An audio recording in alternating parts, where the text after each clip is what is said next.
Mutagatifu Inyasi atugira inama yo gufata inzira itunganye no kudatsimbarara ku kintu cyangwa tukizirikeho.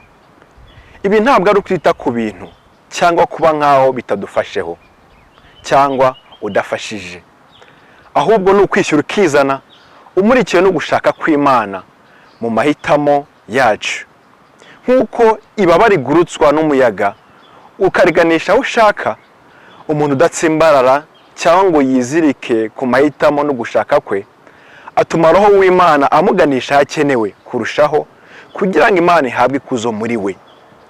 Ubwo bwigenge, uko kwishyura ukizana, buduha amababa n'ituze mu mutima bishyitse.